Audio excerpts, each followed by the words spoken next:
Well, this is the one I've been dreading, but if everything I've been saying doesn't hold up to the toughest example, then none of it holds up. It's part 7 of the Chris Watts prison interview analysis. We left off with Chris's mush-mouthed, harebrained description of murdering Shanann and how he started to divert away from the details that made him look like a monster when Bella came in, and how he forced out emotion like a cat hacking up a hairball.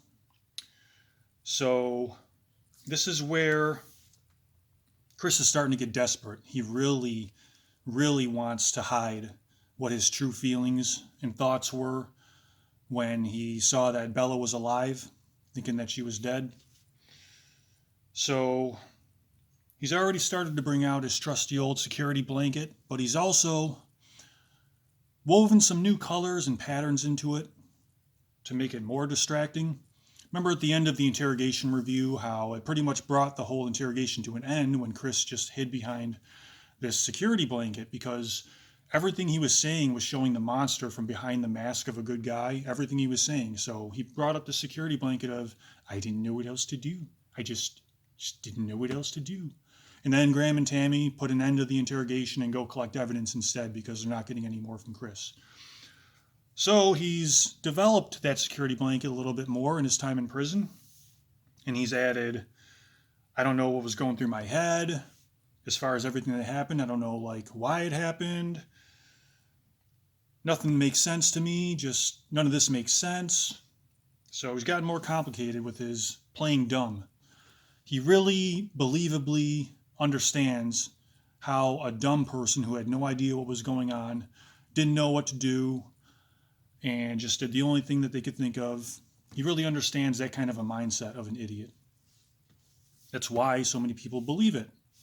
And he's not ashamed to use it here, once again. And by far the cringiest embarrassment that Chris uses the security blanket to cover up is when Tammy questions the gas can. Because on the doorbell camera footage where neighbor Nate's camera caught Chris loading up his truck that morning,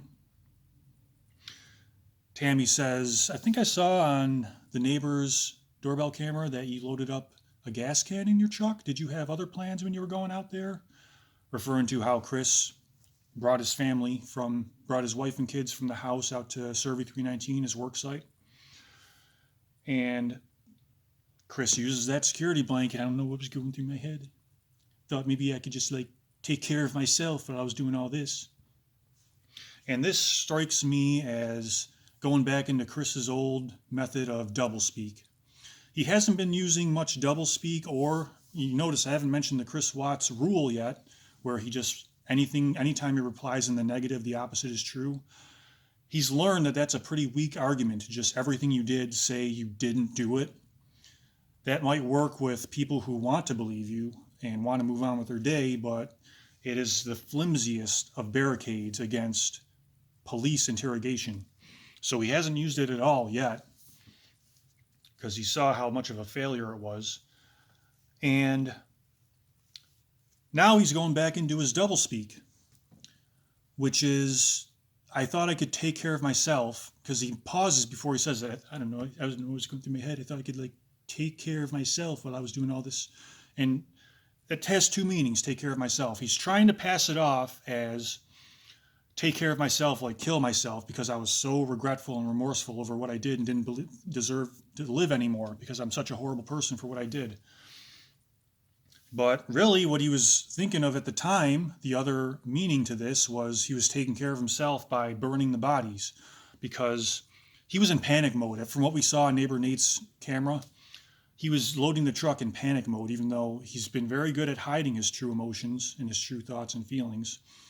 So he looked like he was normal. He was acting normal, but he was in panic mode because from what we know of all the evidence, he had already attempted to smother the girls to death.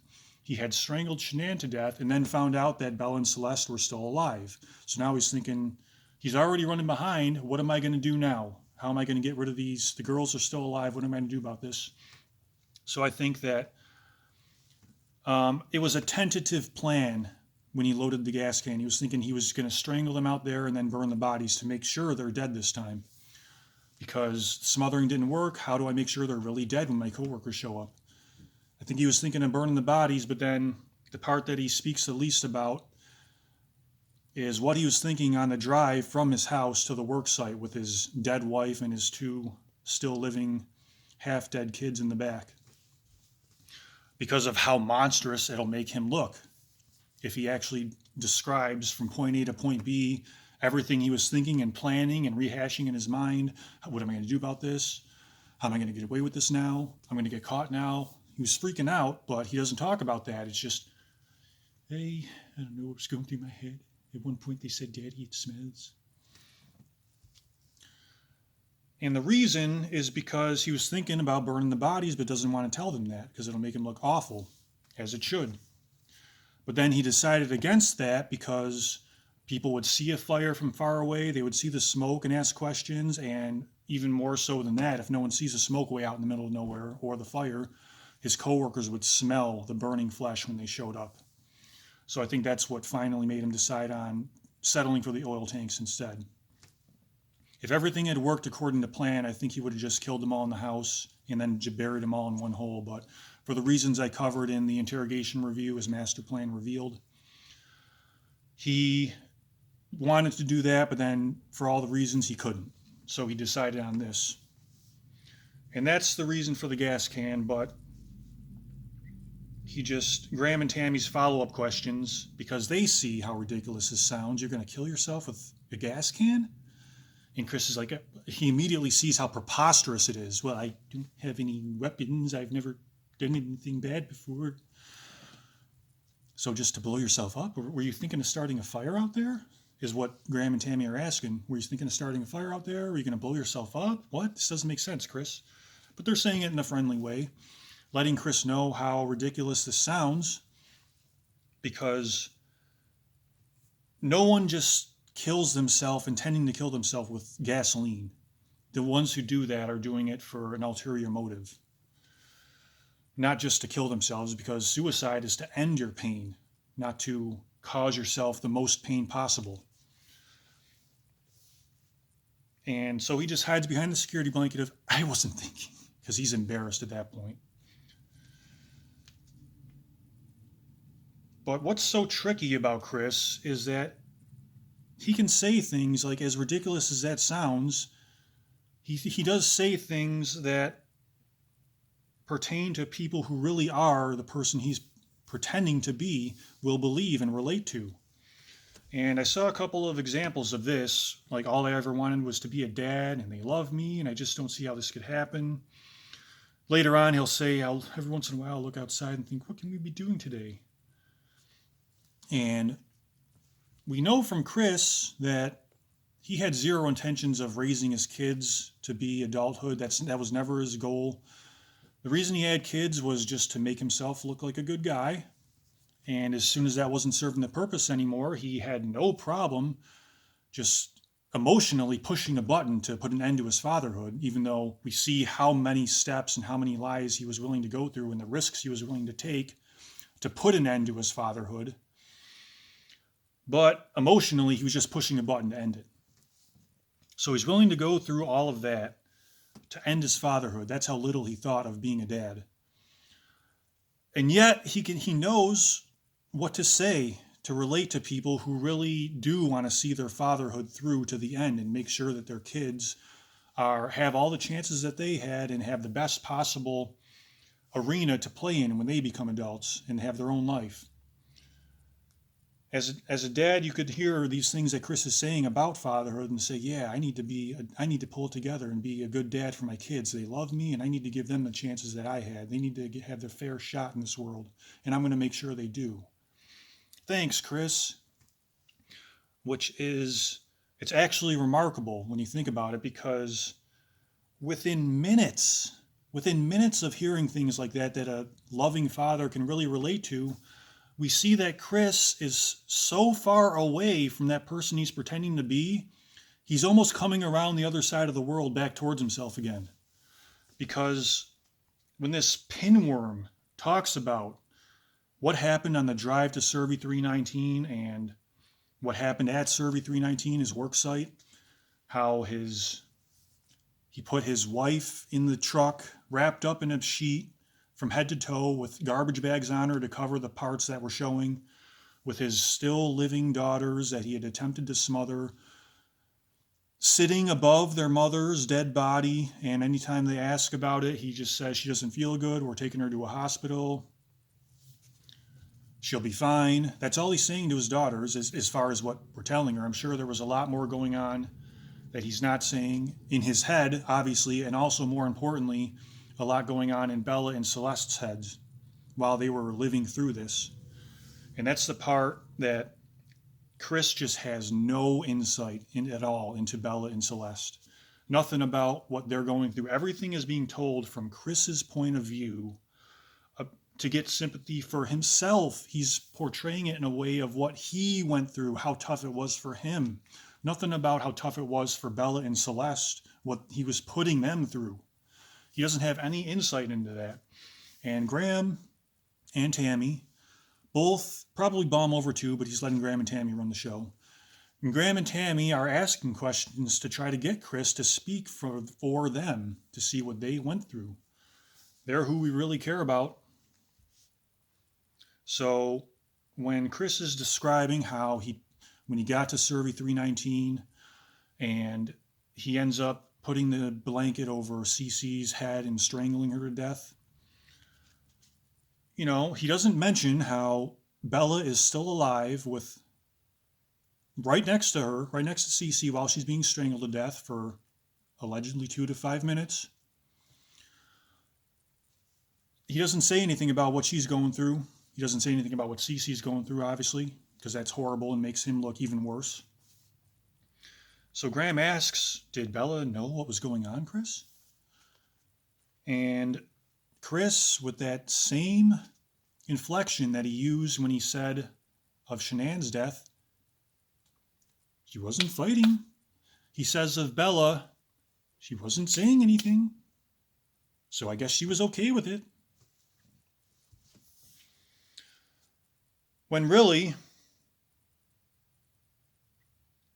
most parents would torture themselves over what their kids went through in this situation. They would be agonizing over what their kids went through and all the things they could have done to alleviate their kids' pain. And what Chris says is, she wasn't saying anything. Not, oh man, it must have been horrible for her. I can't believe I put her through that. Not, what was I think? I mean, Chris does say, like, I shouldn't have done this at certain points that we'll get to later on because he knows he should be saying this, but he never puts himself in the shoes of his 3 and 4-year-old daughters to see what they were going through because that just doesn't matter to him. It's all about his point of view and how all of this affected him. So Chris either hasn't given a single thought to it or he's deliberately withholding the true horror because even if they weren't saying anything, they were 3 and 4, they don't have enough life experience to kind of scrutinize Chris the way adults can, especially detectives. So they're not going to ask the follow-up questions. They're kind of like, Chris's supporters are kind of like to have the mentality of a 3 and 4-year-old in that they don't scrutinize Chris either. They just take the surface statements right away and they stop there and they make up their own minds from there. Bella and Celeste would have scrutinized further if they could have, but what's their experience with bad people in the real world? They've watched Frozen, where the bad guy tells his living victim his entire plan and then leaves his victim alone. And of course, the princess gets out of the bad situation and overtakes the bad guy later on, because only the most compulsive and impulsive of bad guys in the real world will act that impulsively, where they tell the whole plan and then leave someone alone to later on convict them. But most bad guys are like Chris. They will just cover it up and say, "No, she just doesn't feel good. Yeah, we're taking her to the hospital. She'll be fine. Don't worry about it." And they're thinking, well, this is our dad. We're supposed to trust him, but this doesn't feel right. They knew something was going on. And that leads us to where Chris's logic, it just makes no sense in so many ways that if it made sense in as many ways as it doesn't make sense, he would be a genius. But instead, because it doesn't make sense in that many ways, he's just as far below that intellectual medium as a genius is above. Because over and over, all through this interview, again and again, we keep hearing, I didn't know what was going on. I don't know what was going through my head. I don't know why this was happening. None of this makes sense to me. I don't know what I was thinking. Over and over again, he's turning into a broken record that he had no clue what was going on. He's just a helpless victim, puppet, being played by everyone else in all these circumstances. So how then can this clueless goober, this brain-dead lemming, as he's portraying himself, how can he have the gall to say of Bella, yeah, she didn't know what was going on? Because Graham says, to kind of mitigate his own scrutinizing, and Bella they were just kind of too little to know what was going on. Chris says, yeah, she didn't know what was going on. Because to acknowledge that Bella and Celeste knew what was going on is to acknowledge the horror and the terror that Chris was putting them through. So it sounds a lot better that they wouldn't know what was going on. And it would have been better on the scale of murder. It's still awful compared to everyday deeds, but on the scale of murder, it's slightly better that they would have just been smothered in bed, and horrific that they would be going through the emotional torture of what Chris was actually putting them through to make his plan work. So it's much better on him that they just didn't know what was going on, when in reality, they knew what was going on. And why that makes no sense? Because if Chris doesn't know what's going on, how can he know that Bella doesn't know what's going on? He doesn't know what's going on. So how can you say that someone else doesn't know what's going on if you don't know what's going on? You have to know what's going on before you can say that someone else doesn't know what's going on. This is the antimatter version of what really happened, the way Chris is describing it. It's the bizarro world, because almost in every way, it's the opposite of what's true, in that Chris knew what was going on. Bella and Celeste knew what was going on. Shanann, for the short amount of time that Chris gave her while she was still alive, knew what was going on. And as a matter of fact, Chris, Bella, Celeste, Shanann, and maybe even Nico, if he was old enough, knew what was going on better than you will ever understand it. I said this at the end of the interrogation review, that they would be better human beings than Chris would ever be for the rest of his miserable life. And here's what I meant by that. All of them, all of your victims, Chris, will understand what's going on in this situation better than you ever can. It's beyond your capabilities, because they have the ability, they're capable of understanding other humans, of caring about other people, and you will never have that ability. You are incapable of that. And that is why they will understand. They knew what was going on, and they knew better than you ever will. You knew what was going on, and you're just saying you didn't know what was going on because it makes you look slightly less pathetic. You're okay looking like a doofus, an idiot, because that's better than what you really are. Your 3- and 4-year-old daughters knew what was going on and understood the situation better than you ever can, because they care about other human beings, even at an emotionally undeveloped age of 3 and 4 years old. They knew better about what was going on than you do as a 33-year-old grown man. They knew what was going on, and you knew what was going on, and they knew what was going on better than you knew what was going on. So I hope I cleared that up for everybody, but I'm hitting my time limit now, so I'll see you in part 8.